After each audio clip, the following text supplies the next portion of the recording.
کربلا میں کوئی جنگیں نہیں ہوئی بلکہ وہ جو کوفی ان کے ساتھ تھے انہوں نے ان کو قتل کر دیا۔ دوسری بات آپ نے فرمائی کہ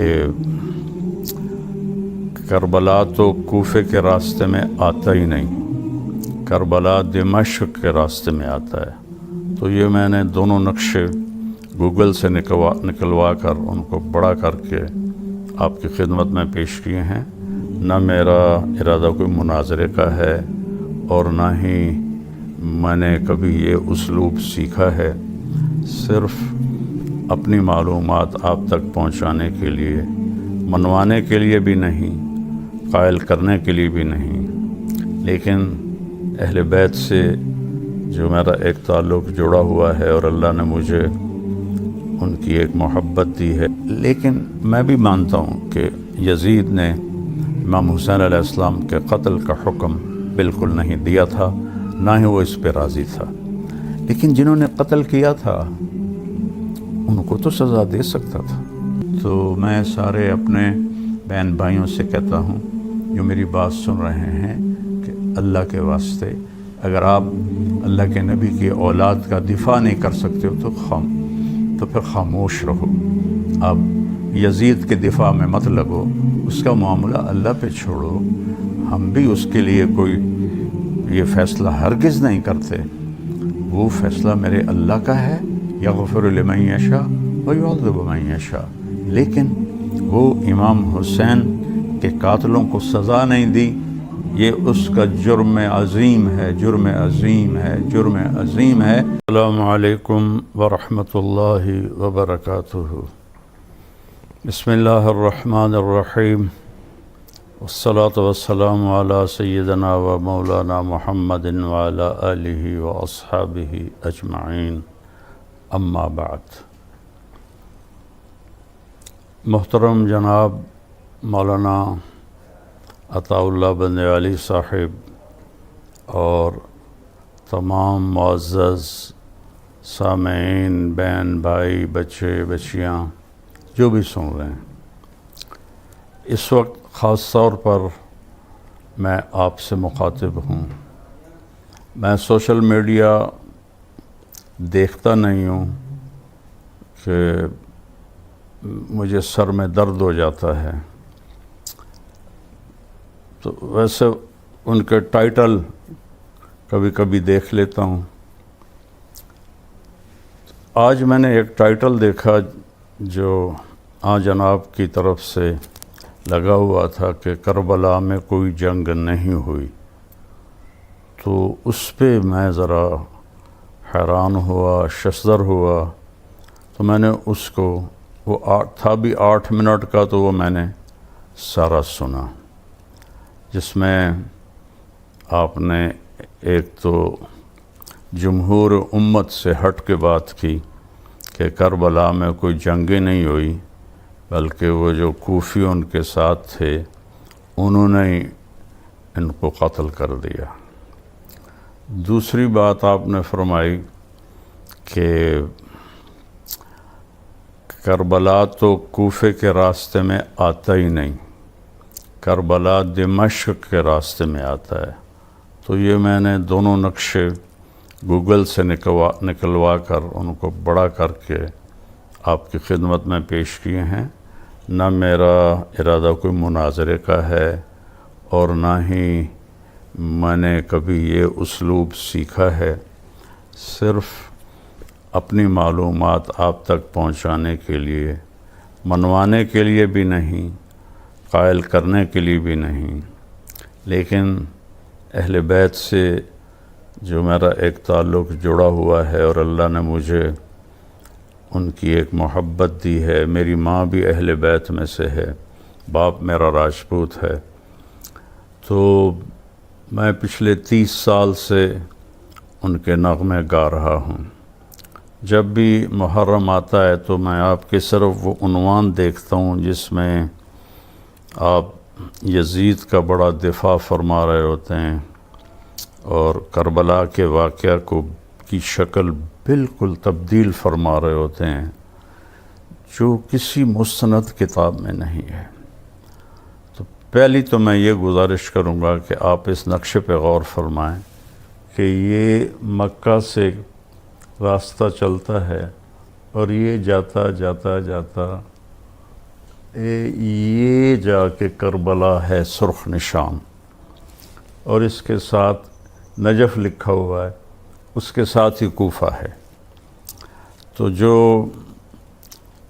دمشق کا راستہ ہے، آپ نے فرمایا کہ کربلا دمشق کے راستے میں آتا ہے، تو اس سے مجھے تھوڑا سا اندازہ ہوا کہ جغرافیہ کی معلومات آپ کی کچھ صحیح نہیں ہیں، اس لیے میں نے یہ نقشہ مکے سے دمشق کا راستہ بتایا ہے، جو اوپر جا کر وہ آخر میں سرخ نشان ہے دمشق کا۔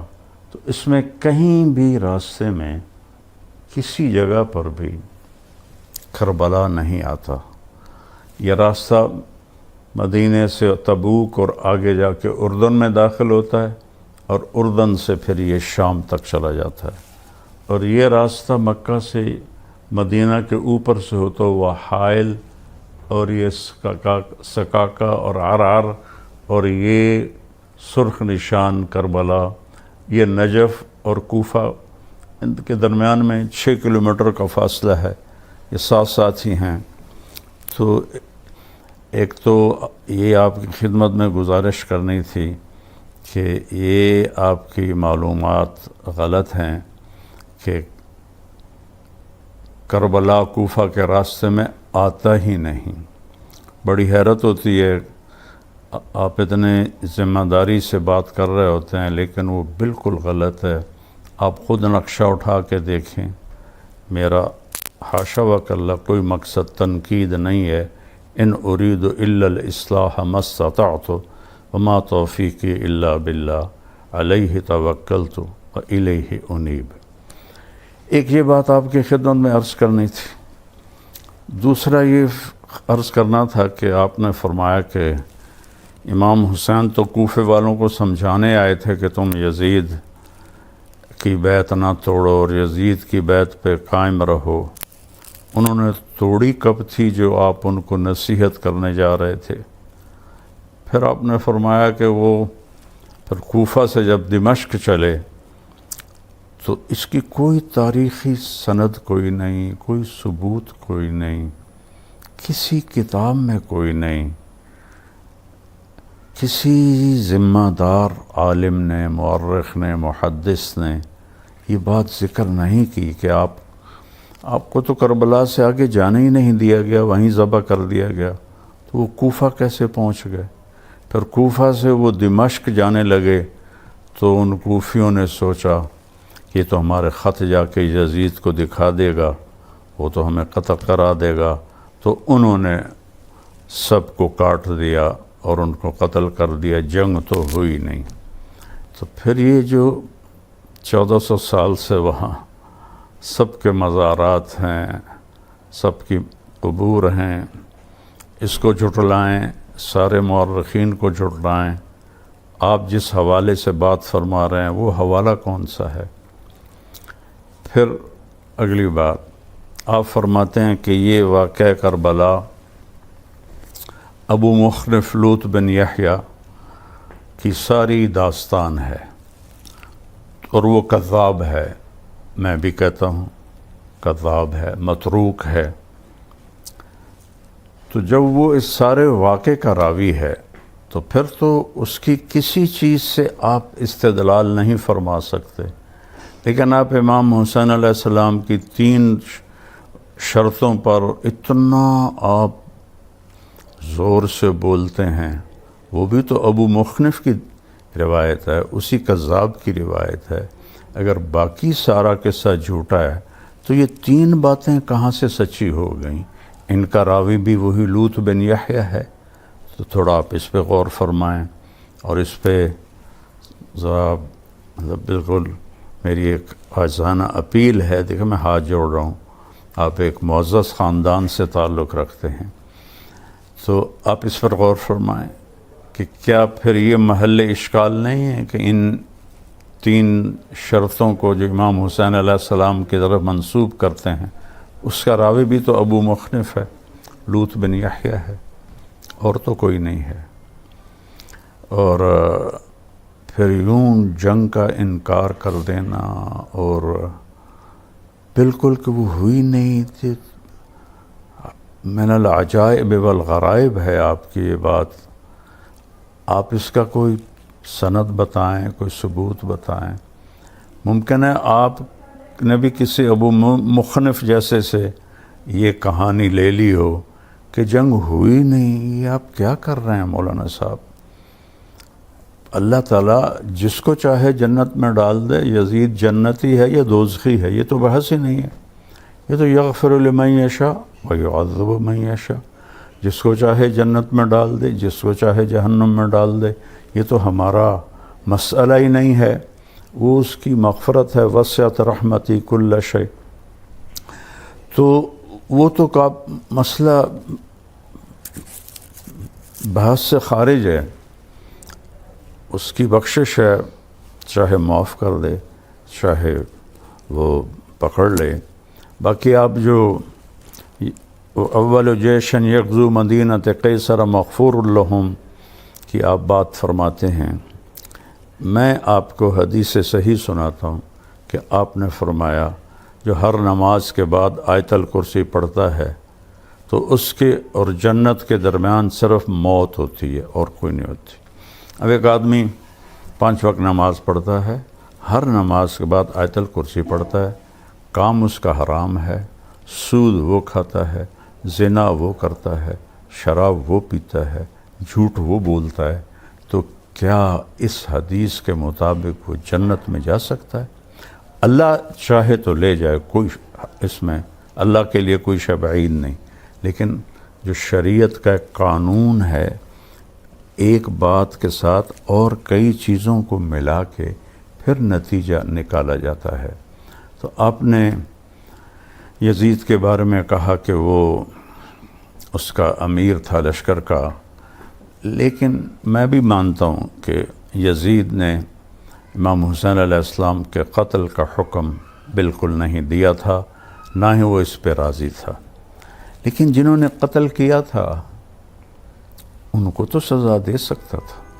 میں نے چھوٹا سا کلپ سنا تھا، اصل میں حکمرانوں کی مجبوریاں ہوتی ہیں، وہ ایسا آپ نے رقیق اور ایسا جان چھڑانے کا طریقہ تھا آپ کا اس میں، وہ اصل میں بادشاہوں کی کچھ کمزوریاں ہوتی ہیں، کچھ مجبوریاں ہوتی ہیں۔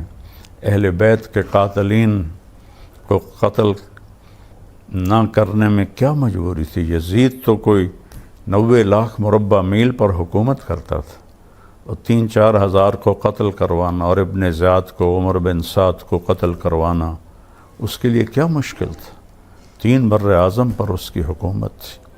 تو اس میں وہ قصوروار ہے، مجرم ہے، میں اس کے جہنمی ہونے کا فیصلہ نہیں کر رہا ہوں۔ وہ اللہ ہے، جس کو چاہے جنت دے، جس کو چاہے جہنم دے، اس میں ہمارا کوئی دعویٰ نہیں ہے۔ پھر جو واقعہ آپ اس کا بھی انکار کرتے ہیں، کیسی عجیب بات ہے، ہنسی آتی ہے کہ لگتا ہے تاریخ آپ نے پڑھی کوئی نہیں ہے۔ میں تاریخ کا طالب علم ہوں، میں 40 سال سے تاریخ پڑھ رہا ہوں۔ جب میں اسکول پڑھتا تھا میں نے وہاں سے تاریخ شروع کی تھی، پھر عربی کی تاریخ ساری اللہ نے مجھے پڑھنے کی توفیق دی۔ تو واقعہ حرہ کو بھی آپ تعویل کر دیتے ہیں، کمال آپ کی بادشاہی ہے، شہنشاہی ہے۔ اہل مدینہ کو یا اللہ جو تنگ کرے اس کو اس طرح ختم کر دے جیسے پانی میں نمک گھل کے ختم ہو جاتا ہے، اور جو ان کو ڈرائے اس کو تو ڈرا۔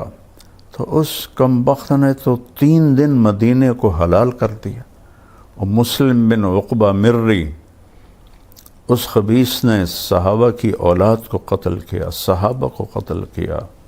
ساری بڑی کہ اس واقعہ حرہ تو ابو مخنف نے بیان نہیں کیا، واقعہ حرہ تو لوط بن یحییٰ نے بیان نہیں کیا، واقعہ حرہ تو محدثین نے، مورخین نے بیان کیا۔ آپ اس میں بھی ڈنڈی مار جاتے ہیں اور تعویل کر جاتے ہیں۔ کتنے بڑے صحابہ اس نے قتل کیے، اور کتنے صحابہ کی اولاد قتل۔ آج تک وہاں جنت البقیع میں ہررا کے شہداء کی جگہ بنی پڑی ہے، جو صدیوں سے اس بات کا ثبوت دے رہی ہے۔ باقی جو مزاج یار میں آئے اس کو تو میں نہیں روک سکتا۔ اور مسلم بن عقبہ مرری، یہ خبیث بوڑھا تھا، جب یہ مدینہ سے نکلا، مکے پر کیا حکم تھا یزید صاحب کا کہ پہلے مدینے کو تاراج کرو 3 دن حلال ہے، پھر مکے کو جا کے برباد کرو۔ یہ ہیں آپ کے آئیڈیل ہر دل عزیز یزید۔ ہم آپ تو پنجابی لوگ ہیں، عمر بن عبدالعزیز تو بنو امیہ میں سے تھے۔ ان کے سامنے کسی نے یزید کو امیر المومنین کہا تو عمر بن عبدالعزیز نے وہیں کھڑے اس کو 20 کوڑے لگوائے کہ ایک ظالم کو تو امیر المومنین کہتا ہے۔ تو جب وہ مدینہ سے نکلا تو ذوالحلیفہ جا کے مر گیا، اور اس کے آخری الفاظ تھے کہ یا اللہ، کلمے کے بعد میرے پاس بخشش کا سب سے بڑا عمل مدینے والوں کا قتل ہے۔ یہ اس خبیث کے الفاظ تھے۔ وہ مر گیا، انہوں نے وہاں دفن کیا حسین بن نمیر، حسین سعد کے ساتھ۔ بن نمیر کو امیر بنا کے یہ عبداللہ بن زبیر کے ساتھ لڑائی کے لیے چل پڑے۔ حضرت حنظلہ رضی اللہ عنہ کے بیٹے جو غسیل الملائکہ ہیں، ان کے بیٹے عبداللہ بن حنظلہ کو مسلم بن عقبہ نے قتل کروایا تھا، تو ان کی باندی نے مدینے والوں سے کہا کہ میں نے یہ منت مانی تھی کہ اگر اللہ مجھے اس کی لاش پہ قابو دے گا تو میں اس کو سولی پہ لٹکاؤں گی، تو تم سب چلو میرے ساتھ اور اس کی لاش نکال کے سولی پہ لٹکاؤ۔ اب البدایہ والنہایہ میں آپ اس کو پڑھ لیں گے، تفصیل موجود ہے۔ مدینہ تو پہلے ہی رو رہا تھا، سارے پہنچے اور اس کی قبر کی کھدائی شروع کی۔ جو ہی مٹی ہٹا کے صاف کی تو اس کی میت زمین پر تھی، اور یہاں سے لے کر قبر کے کناروں تک اس کی قبر انگاروں سے بھری ہوئی تھی، اور اس میں اس طرح پڑا ہوا تھا جیسے آگ کے اندر لوہے کی سلاخ سرخ ہو کر پڑی ہوتی ہے۔ یہ اس کا انجام ہوا۔ تو مدینے والوں نے کہا عبداللہ رضی اللہ عنہ کی باندی سے کہ اب تو اللہ نے ہمارا بدلہ لے لیا ہے۔ انہوں نے کہا ٹھیک ہے، اب یہیں ٹھیک ہے، اس کو سولی پہ نہیں لٹکانا۔ قبر بند کی، بے نشان ہو گیا وہ خبیث۔ مرری قبیلہ آج بھی قطر میں آباد ہے۔ اگلی بات آپ سے یہ عرض کرنی ہے، آپ فرماتے ہیں کہ اہل بیت کو یزید کے دربار میں لے جایا گیا اور یزید نے ان کا بڑا اکرام کیا۔ حضرت زینب کے جو وہاں خطبات ہیں، تھوڑا وہ پڑھ لیں تو آپ کو اندازہ ہو جائے گا، میں اس میں نہیں جاتا۔ آپ نے فرمایا کہ اس کے بعد جو حضرت زینب تھی رضی اللہ عنہا، وہ دمشق میں ہی ٹھہر گئیں، قافلے کے ساتھ نہیں گئیں۔ میرے پیارے مولانا، کہیں مجھے دکھا دیں، عقل نہیں مانتی کہ ایک مظلوم قافلہ لٹا پٹا 72 جن کے نفوس اور 17 اہل بیت جن کے سامنے ان کی گردنیں کٹیں، ان کی جو سردار تھیں اب حضرت زینب تھیں، وہ تو دمشق میں رہ جائیں اور باقی قافلہ بچیوں کا اور امام زین العابدین بیمار کا وہ مدینے چلا جائے۔ کسی تاریخ کی کتاب میں یہ نہیں ہے، کسی مستند تاریخ میں نہیں، عقل بھی نہیں مانتی اور علم بھی نہیں مانتا کہ ایسے قافلے کو تنہا چھوڑ کے وہ وہاں رہ جائیں اور وہ اکیلے وہاں چلے جائیں۔ ساری مستند تاریخوں میں ہے، یہ سارے عوام بھی سن رہے ہیں کہ آپ اپنے عزیز بھائی بہنوں کے ساتھ واپس گئیں۔ وہ اس کو تو آج کا کوئی غیرت مند خاندان نہیں مانے گا۔ اگر اس کے 4 افراد مارے جائیں اور باقی چھوٹے بچے بچ جائیں تو ان کو کہے تسی جاؤ تو میں تا اتھاں ہی رہنا ہے، تا اتھے بیٹھا ہاں۔ یہ تو ہمارے دنیا میں کہیں یہ ثقافت نہیں ہے۔ آپ اس کو حضرت سیدہ زینب کے ساتھ جوڑتے ہیں، ان پر بہتان لگاتے ہیں آپ. وہ واپس گئی ہیں. شام میں آمد ضعیف ترین روایت ہے. زیادہ صحیح روایت آپ کا مصر جانا ہے، اور مصر میں آپ کا مزار موجود ہے، جامعۃ سیدہ زینب کے نام سے قاہرہ میں. اور پھر صدیوں بعد یہاں بھی مزار بنا. اور دمشق میں آپ کی تدفین ضعیف تاریخی روایت ہے، اور قاہرہ میں مصر میں مضبوط تاریخی روایت ہے. اہل تشیع نے وہ شام کو سینٹر بنا کے اس کو زیادہ مشہور کر دیا. لیکن آپ کا یہ کہنا کہ وہ وہیں ٹھہر گئیں اور یزید کے مہمان ٹھہر گئیں، اللہ کا واسطہ ہے بندیالوی صاحب، اللہ کا واسطہ ہے بندیالوی صاحب، آپ جوش خطابت میں اہل بیت پر اتنی زیادتی نہ کریں.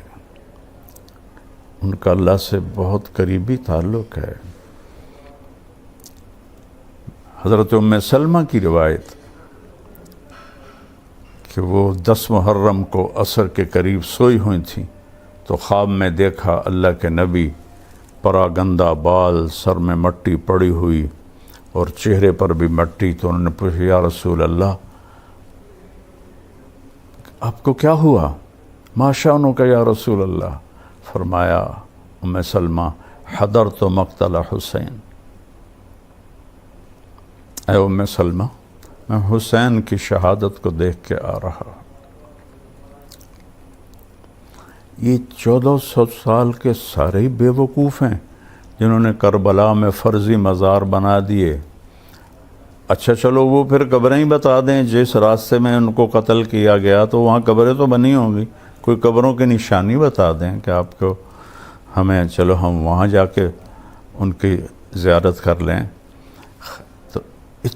یعنی اتنی خلق کو جھٹلا کے اور ایک اتنی رقیق اور ہلکی بات کرنا، یہ کسی بڑے عالم کو زیب نہیں دیتا. حضرت صاحب میں اللہ کی قسم نہ مناظرہ ہے نہ ہی آپ کو منانا ہے، لیکن آپ حدود سے اتنا تجاوز کر گئے ہیں جس کی وجہ سے مجھے یہ ڈر ڈر کے بولنا پڑ رہا ہے کہ اتنا آگے نہ بڑھیں کہ اہل بیت کی شان کو آپ گھٹائیں.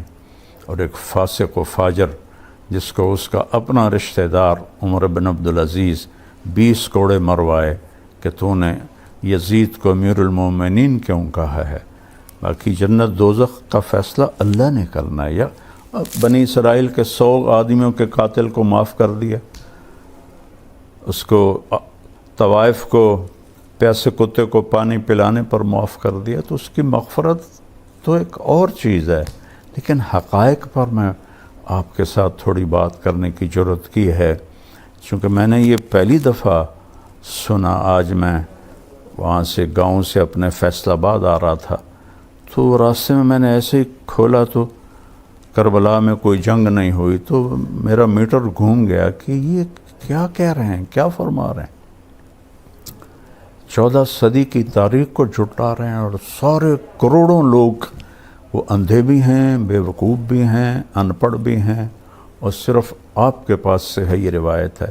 تو اب ان امام حسین کی 3 شرطوں کو کیوں دلیل بناتے ہیں؟ وہ تو ابو مخنف کی روایت ہے، لوط بن یحییٰ جس کو آپ پہلے کذاب کہتے ہیں، پھر اسی کی آپ لے کر اور آگے لوگوں کو بندیالوی یوں کہہ رہا ہے اور بندیالوی یوں کہہ رہا ہے. ایسے بڑے بول سے بچنا چاہیے. اللہ کو عاجزی پسند ہے، اللہ کو عجب پسند نہیں ہے. تو سیدہ زینب کا یزید کے پاس مہمان بن کے ٹھہرنا، یار حیرت کی بات ہے. یہ ہو سکتا ہے؟ یہ کیسے ممکن ہے کہ وہ یزید کی مہمان بن گئیں؟ اور یزید تو کم وقت اس کی 64 ہجری میں مر گیا، 61 میں وہ بنا تھا، 60 میں، اور 64 میں مر گیا 37 سال کی عمر میں.